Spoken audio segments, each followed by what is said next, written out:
Kita mulai ya. Bismillahirrahmanirrahim. Assalamualaikum warahmatullahi wabarakatuh. Alhamdulillahirabbil alamin. Asyhadu an la ilaha illallah wahdahu la syarikalah wa asyhadu anna Muhammadan abduhu wa rasuluh. Allahumma shalli wa sallim ala Muhammadin sayyidil mursalin wa ala alihi wa sahbihi ajmain. Saudara-saudara, kita akan mengkaji lebih jauh tentang makna kehidupan ini dengan berpedoman kepada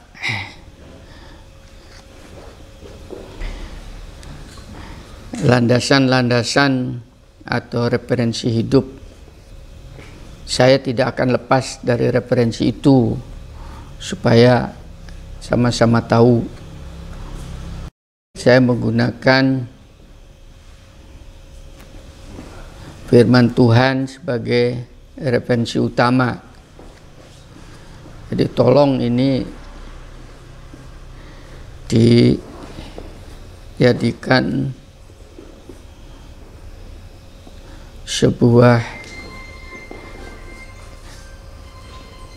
dasar.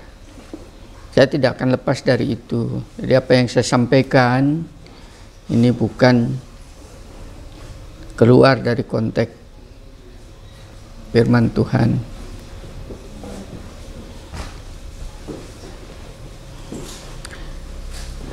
Yang kedua, referensi saya itu rujukan kenabian. Ya, seluruh kenabian, karena nabi menurut keyakinan umat Islam itu banyak, ya, kita ikutin itu dan itu menjadi pegangan umat Islam. Kadang siapa berpegang kepada kitabullah dan sunnah rasulnya tidak sesat. Nah, yang ketiga rujukan saya adalah ilmu pengetahuan. Karena ilmu pengetahuan itu akan berkembang sesuai dengan zaman di mana kita itu akan berada. Pengetahuan sekarang 50 tahun ke depan, 100 tahun ke depan pasti akan berbeda. Tuh. Oh, udah pegangan hidup saya itu.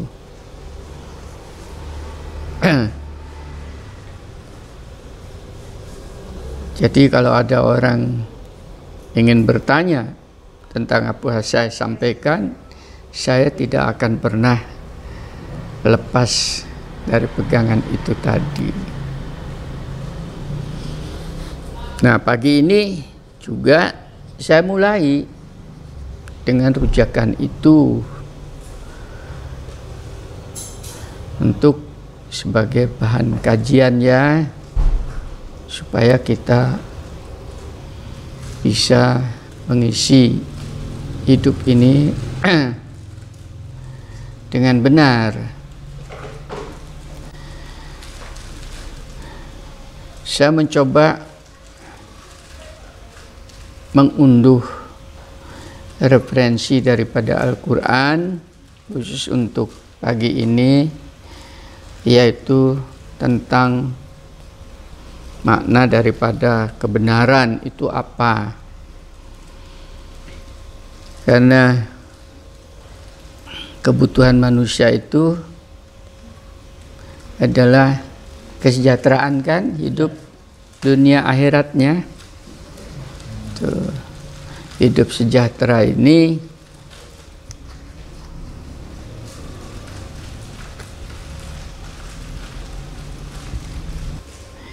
jadi yang dinamakan dengan hidup sejahtera itu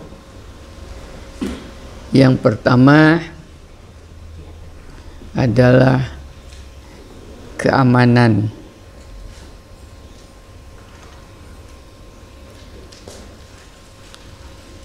dalam kehidupan ini. Makanya kan meminta kita pertolongan kepada Ilahi. Bismillahi la yaduru ma'asmi syai'un fil ardi wala fis sama'i wa huwa syami'un alim. Kita meminta kepada Allah itu pertolongan agar supaya kita itu dilepaskan daripada kejahatan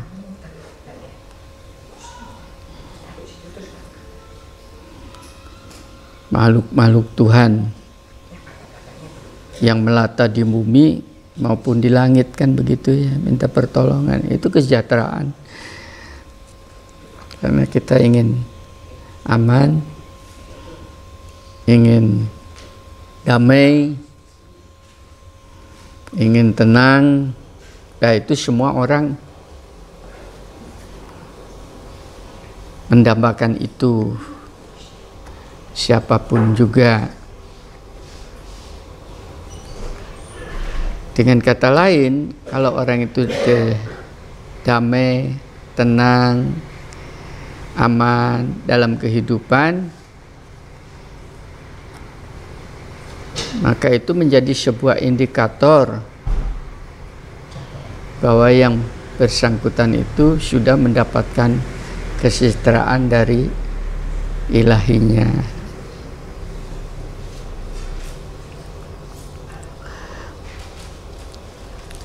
Jadi kalau ada di antara kita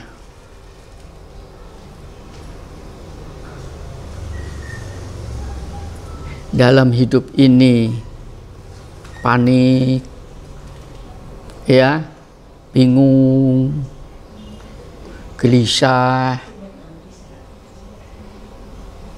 sekalipun dia ibadah, mungkin umroh berkali-kali, haji berkali-kali, tapi refleksi daripada apa yang dia lakukan itu tidak menunjukkan indikasi sebagai orang yang mencapai kesejahteraan, kan banyak di dalam masyarakat seperti itu ya. Itu sebagai sebuah indikasi bahwa yang bersangkutan itu belum sampai kepada makoman mahmuda, tempat yang terpuji di sisi Allah. Itu yang tadi malam kenapa terjadi begitu, karena kesalahannya sendiri betulnya. Di satu sisi dia mengejar itu, ingin mendapatkan kesejahteraan, tapi feedbacknya, atau apa nih namanya feedback itu, umpan baliknya ya, ternyata jauh sekali daripada apa yang dia cita-citakan. Kan banyak di dalam masyarakat seperti itu. Nah, kalau ini yang terjadi ya, maka salah satu rujukan Robbana atina fid dunya hasanahnya belum tercapai. Nah, sehingga tangeh lamun kalau bahasa Jawanya, sangat jauh. Apa itu istilahnya? Jauh panggang daripada api ya. Itu akan mendapatkan wafil akhirati hasanah wa qina adzabannar. Itu nggak mungkin. Nah, coba itu refleksikanlah pada diri kita masing-masing. Kan dalam kenyataannya kan begitu ya. Dalam keadaan yang ada bingung terus, susah terus, sulit terus. Tuh.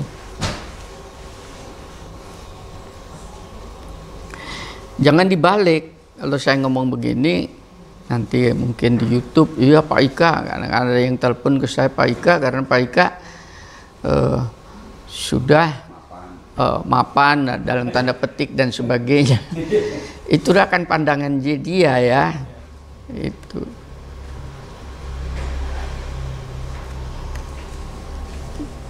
Karena untuk mencapai tingkatan kemapanan yang dinamakan hidup duniawiah ini tadi, bukan pada materi, bukan pada status sosial, bukan pada jabatan, bukan pada pangkat ya, tapi bagaimana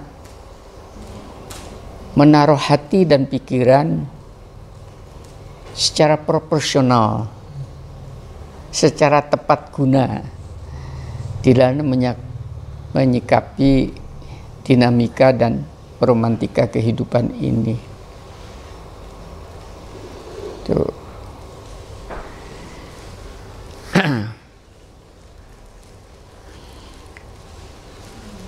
Ini yang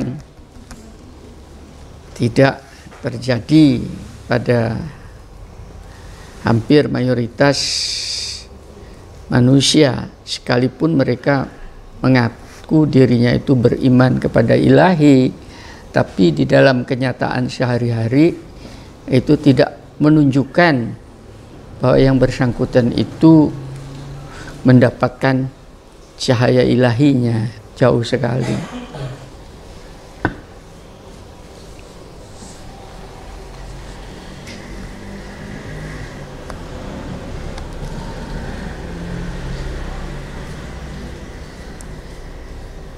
Kan hidup ini sederhana sih.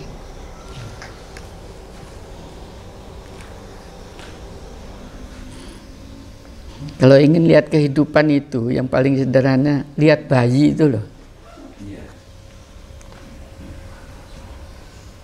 Kan pernah kita punya bayi ya. Bahkan mungkin seperti saya punya cucu ya. Bayi, coba dilihat, dipelajari. Kan tidak punya daya kekuatan apa-apa.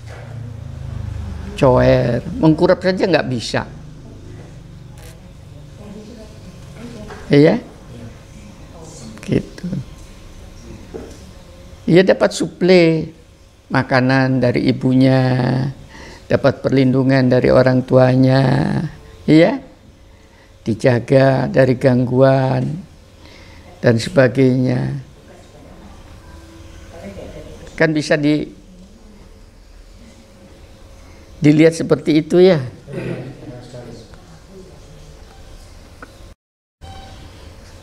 Mari kita refleksikan tadi bayi ini pada diri kita. Punya problem apa-apa, paham ya? Tadi kan ada yang menjaga. Nyatanya hidup kan? Ya, makin dewasa, makin tua kayak demikian ini, gitu. Kan kita bukan bayi. Tapi orang sudah tua, orang sudah dewasa. Nah, kalau bayi itu yang menjaga adalah orang tuanya, karena oleh Allah dititipkan jagaannya kepada orang tuanya, maka bagaimana kita sekarang naruh hati yang menjaga adalah lebih daripada orang tuanya. Karena orang tua kita sudah tidak menjaga kita. Siapa itu? Pencipta itu kita sendiri.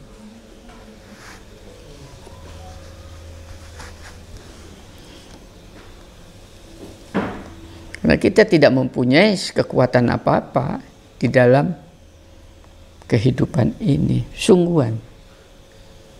Sedikit pun tidak punya kekuatan, sekalipun kita dikasih kemampuan untuk berikhtiar ya, untuk berbuat dan sebagainya. Pada dasarnya bukan kekuatan kita, tapi itu atas izin Tuhan dalam kontrol ilahi.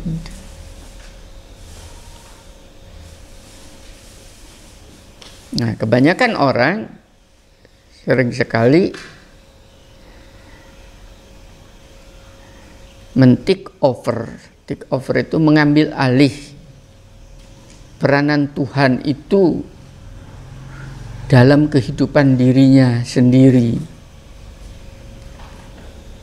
Seakan-akan kita menjadikan dirinya ini adalah Zat yang Maha Kuasa, Tuhan, bisa memecahkan semua problematik kehidupan.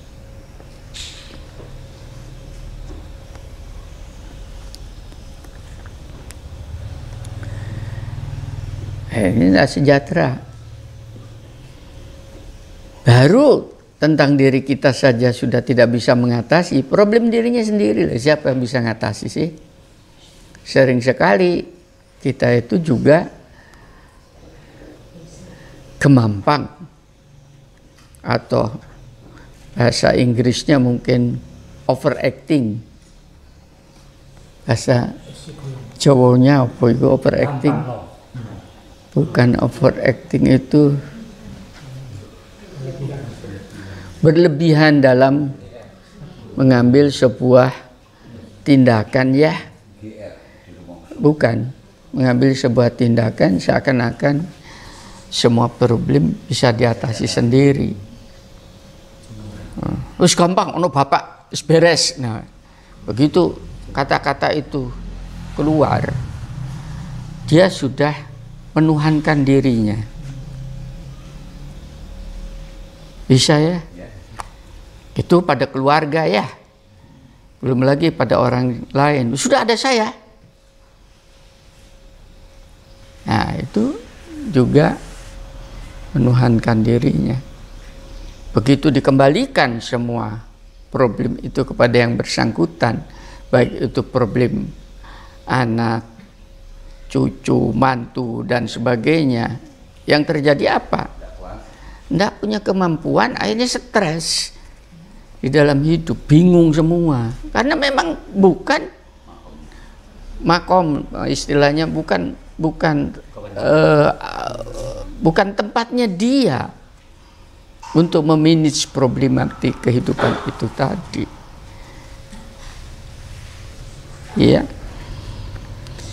Nah, evaluasi begitu. Jadi kalau kita itu makin di dalam hidup itu makin bingung, makin susah, berarti kita diminta oleh Ilahi untuk mengadakan sebuah evaluasi diri, mana yang harus dilepaskan, namanya dipilih dan dipilah.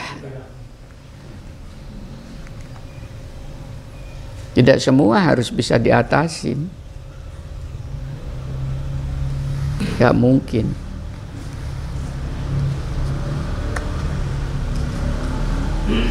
Kalau malaikat saja yang punya kemampuan begitu dahsyat saja, tidak semuanya bisa diatasi. Malaikat Jibril nggak bisa mencabut nyawa. Betul nggak? Malaikat penjaga neraka kan nggak bisa masuk ke dalam surga, dan sebaliknya. Itu malaikat.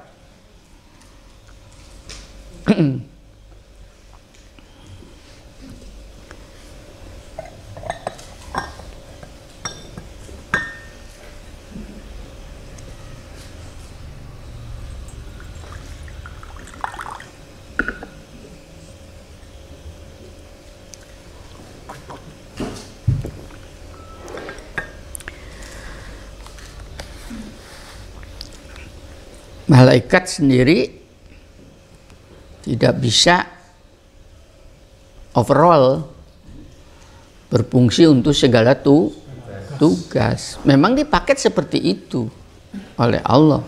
Di situ menunjukkan keterbatasan makhluk.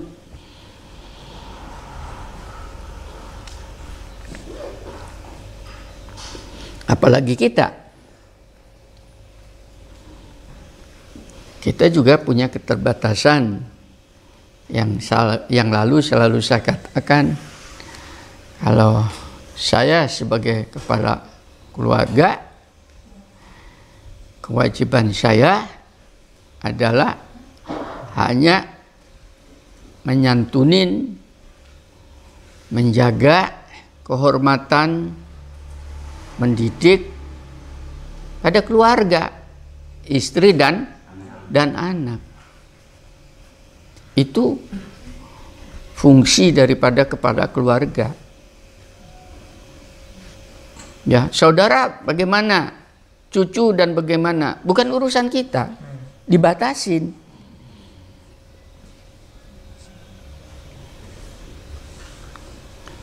Bayangkan kalau semuanya itu, Masya Allah, saudara misalnya tadi saudaranya, dua saudara 10 lagi, Mbak Yune, adiknya dan sebagainya, betapa meletnya. Belum lagi saudara istri kita, 15 lagi. Ya kan banyak orang kayak begitu. Itu bukan kewajiban kita. Kalau kita kemudian sekedar membantu, sekedar menolong, batasnya sampai di situ, bukan men-take over problem yang bersangkutan itu, kemudian kita yang mengatasi. Itu bukan makomnya. Karena bukan makomnya, itu makomnya urusannya ilahi. Bisa diikuti ini. Kita dikasih tanggung jawab oleh Allah adalah pada, kalau laki-laki ini adalah, makanya di dalam buku nikah kan begitu ya. Laki-laki adalah menyantunin istrinya, sedangkan istrinya adalah menjaga kehormatan keluarganya. Kan itu. Jangan berlebihan lah. Ya. Kepada anak pun itu terbatas sampai anak itu akil balik. Sampai anak itu sudah bisa mandiri. Setelah dia mandiri, jangan kemudian intervensi seakan-akan kita akan mengatur ya takdirnya dia oleh diri kita itu. Biarkan takdirnya dia sendiri. Wong ada yang menjaga. Tempatkan ini bisa ya tadi. Pak gak mentolo dan sebagainya. Begitu Anda ngomong gak mentolo, itu namanya emosional.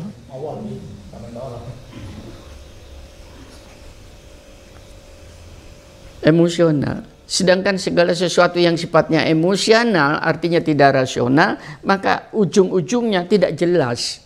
Akar permasalahan ini yang menjadi beban.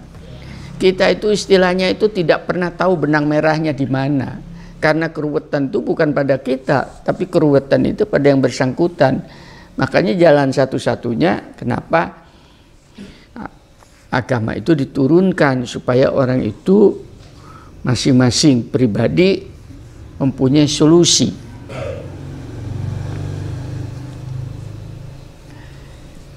Nah, salah satu ayat yang diturunkan ini di dalam Al-Isra Bani Israel ayat surat ke-17, ayatnya adalah ayat ke-7 879. Itu jelas sekali di situ.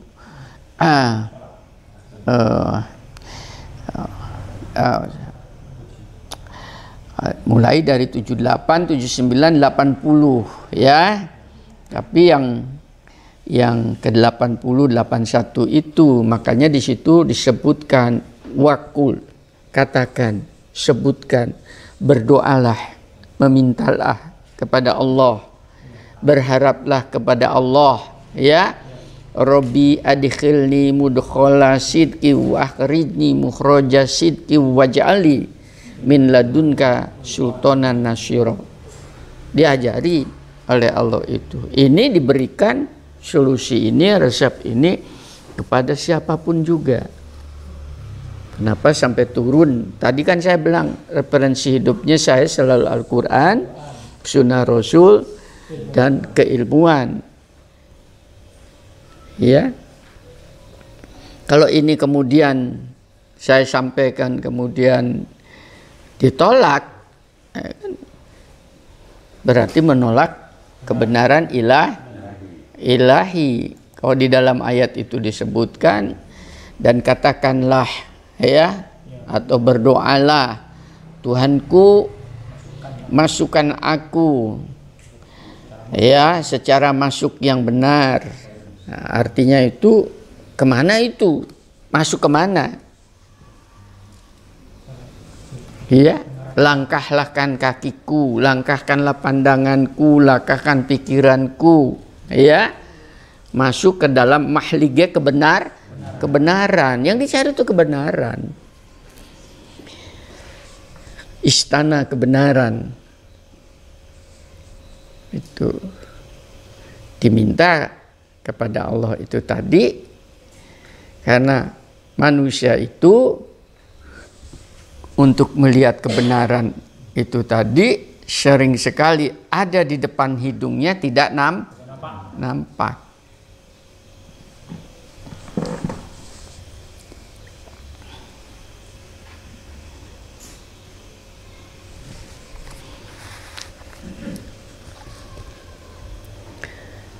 Lihat kebenaran sebagai sebuah rujukan di dalam hidup, bagaimana hidupnya akan sejahtera? Tidak mungkin.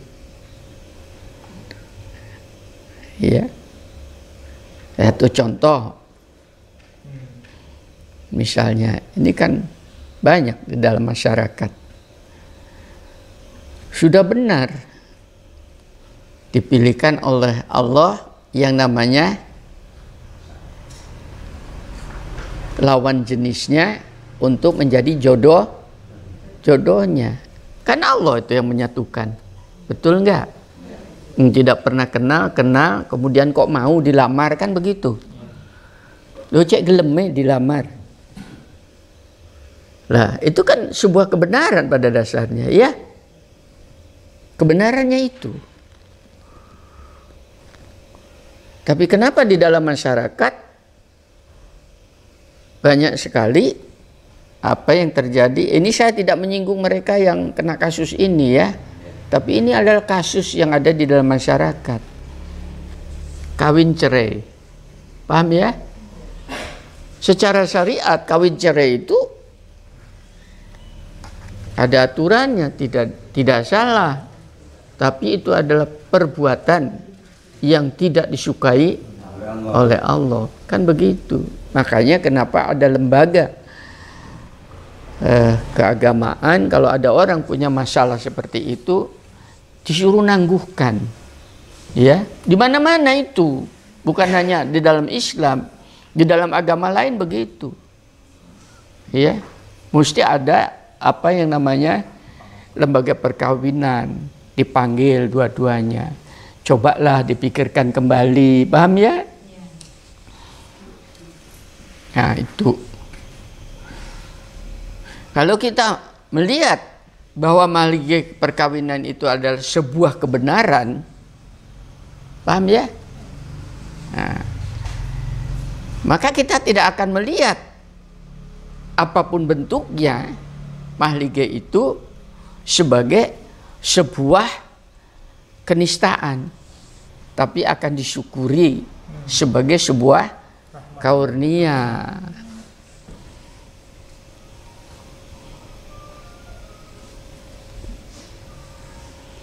Pak wis kadung, ya makanya wis tobatan nasuha ngono ae.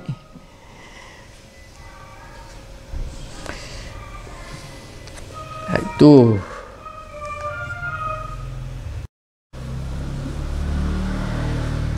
saya teruskan ya. Itu sebuah contoh. Melihatnya sebagai sebuah kebenaran. Tunjukkanlah aku, perkenankan aku untuk masuk di dalam mahlige kebenaran. Kenapa sampai dituntun kayak demikian? Ya kan supaya kita hidup di dunia ini sejahtera.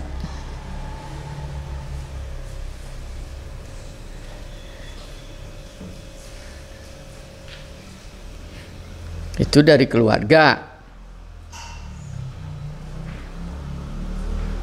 suami istri, kemudian anak, kan begitu ya. Saya mulai dari keluarga dulu ya, karena ini kenyataan di dalam masyarakat kan. Anak, Kita itu pada dasarnya tidak akan pernah tahu nasib anak kita di masa depan. Kan tidak tahu. Dia tuh jadi apa, bagaimana, matinya di mana, rezekinya di mana, kan tidak tahu. Sungguhan. Kita punya keterbatasan.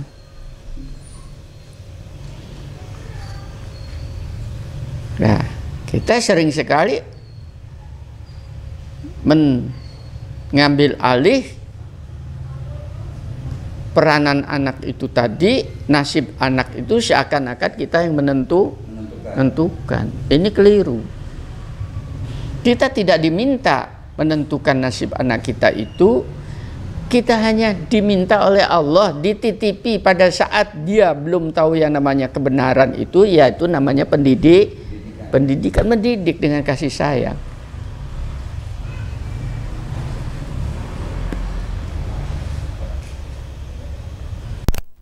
Adalah untuk mendidik, menjaga supaya mereka tegak, mendidik supaya mereka tahu mana yang hak dan mana yang batil. Nah, setelah itu kita sampaikan kepada mereka, berikutnya mereka sendiri yang akan menentukan dengan ilahinya, bukan kita. Nah, sekarang pertanyaan saya, masuk enggak di situ tanggung jawab terhadap cucu? Tidak. Enggak. Sampai kepada anak. Karena cucu itu adalah anak daripada anak kita. Tanggung jawab dia. Ben gak bulet urip iki. Ya. Bingung kabeh.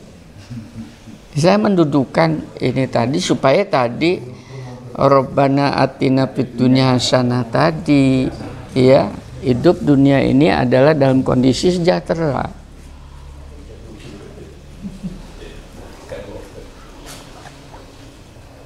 Soalnya ada seorang bapak, saya tegur, kenapa kamu susah? Datang ke saya itu dong, gak enak gitu. Saya ngomong, kenapa kau hidup susah? Oh, matahari besok pagi tetap terbit dari sebelah timur. Kalau matahari akan terbit sebelah barat, baru harus disusahin. Karena itu kiamat. Semua malaikat bingung. Enggak, bapak-bapak itu datang. Kenapa? Saya bingung, Pak, karena saya dititipi cucu, anak saya mau keluar negeri, dan sebagainya. Lah kok mau?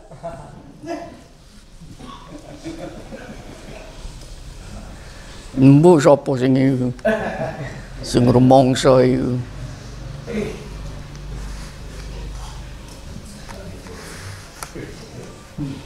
Sampai saya ngatakan sesungguhnya surga itu hanya ditempati orang-orang yang berbahagia, bukan orang yang susah. Sungguhan.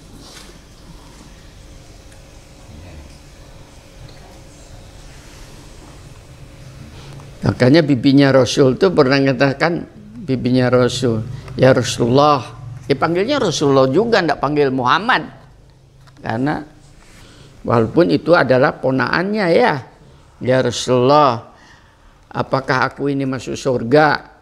Ya, Rasulullah mengatakan tidak masuk surga bibiku, katanya. Kaget digitukan, nangis dia, nggak bisa bibi masuk surga, bingung. Ya Rasulullah, betapa celakanya diriku. Nangis dia. Loh, kenapa bibi nangis, katanya? Aku tidak masuk surga, katanya. Iya, karena di dalam surga tidak ada orang tua. Bibinya sudah tua.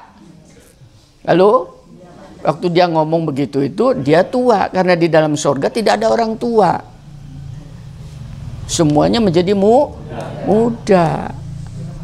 Baru dia tersenyum, ketawa, alhamdulillah, kan begitu ya. Nah, cirinya di situ. Itu diplomasi keislaman, hikmah. Saya juga begitu. Kalau di dalam dunia itu hidupnya sudah bingung, angel mlebu swarga, karena di dalam swarga tempat orang bahagia.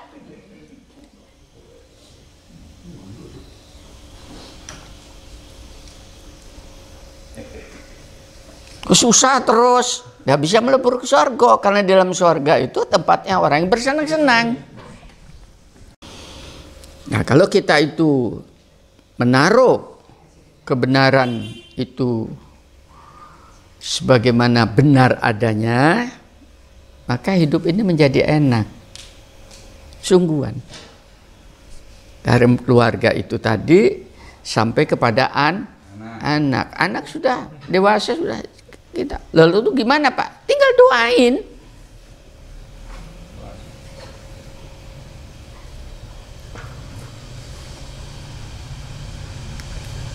Jangan diambil alih, dia punya jalannya sendiri. Insya Allah ada Tuhan yang beritahu, nak, kalau ada punya problem dan sebagainya, dekati Allahnya, minta. Dia itu adalah dohir. Lah itu kan lebih hebat daripada kita. Nah, kalau istri, anak tadi sebagai tanggung jawab kita, kepala keluarga itu hanya sampai di situ, lalu kenapa kita sendiri kadang-kadang ingin mengatur orang lain. Kepada orang lain itu kita hanya menyampaikan kebenaran. Ini loh yang benar. Nah, bukan dalam bentuk omongan. Yang lebih baik adalah dalam bentuk ditunjukkan.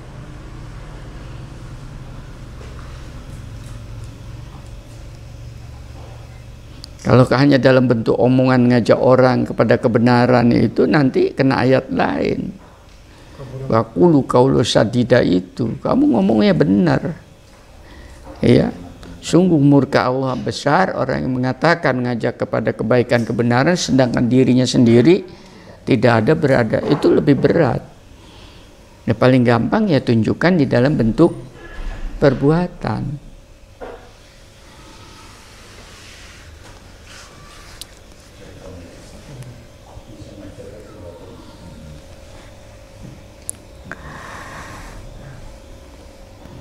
Lah untuk semua itu tadi, yang benar, yang batil dan sebagainya itu referensinya, karena kebenaran itu kalau untuk saya ada jenis-jenisnya. Yang saya saya katakan ada kebenaran saintifik, kebenaran ilmiah itu kebenaran yang relatif, ya. Ada kebenaran filsafati, kebenaran atas dasar pola pikir, ya, itu juga kebenaran relatif karena tidak ada buktinya, hanya menggunakan logika, argumentasi. Nah, maka Al-Quran ini adalah merupakan kebenaran yang hakiki. Makanya di dalam ayat berikutnya disebutkan di situ, dan kami turunkan dari Al-Quran itu suatu yang menjadi penawar dan rahmat bagi orang-orang yang beriman. Kan begitu, penawar itu berarti adalah untuk obatnya hati, keruwetan pikiran. Ke sana. Jadi dengan kata lain, kalau orang itu kemudian bingungan, berarti dia belum pernah memanfaatkan Al-Quran sebagai rujukan hidup. Itu yang saya katakan. Lalu bagaimana bisa bertemu dengan Tuhannya? Padahal pada diri kita sudah dikasih namanya obat hati, obat pikiran, yaitu Al-Quran. Di mana obatnya? Ya, di ayat lain disebut kamu jangan sedih, jangan susah dengan semua beban kehidupan itu. Baik itu menyangkut jiwa, baik itu menyangkut harta, ya, rasa takut, kelaparan, ya. Karena kamu masih punya Tuhan, makanya kembalikan semua problem itu kepada ilahi. Innalillahi wa innalillahi rojiun. Itu untuk orang hidup. Innalillahi wa innalillahi rojiun itu untuk kita yang hidup, bukan untuk yang mati. Selalu saya katakan, ini saja orang, Pak Ika itu beneran, itu Qurannya begitu. Itu obat untuk kita supaya kita tidak menjadi pusing di dalam hidup ini. Bahwa ada yang ngurusi, datangnya kesulitan itu semua adalah dalam kontrol ilahi. Anton kemarin kan masuk rumah sakit Ton ya. Berapa lama di rumah sakit? 1 minggu. Ya alhamdulillah masuk rumah sakit.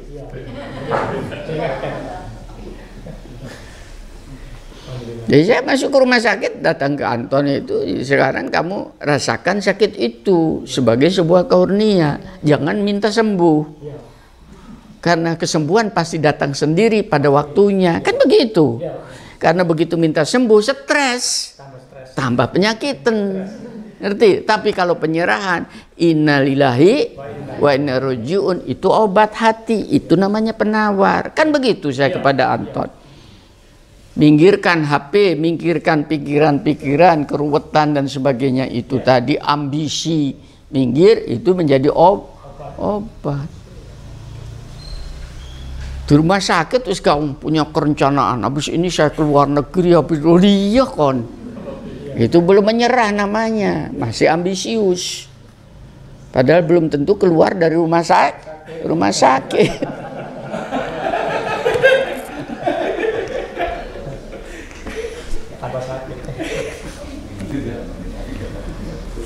Itu kan sederhana sebetulnya.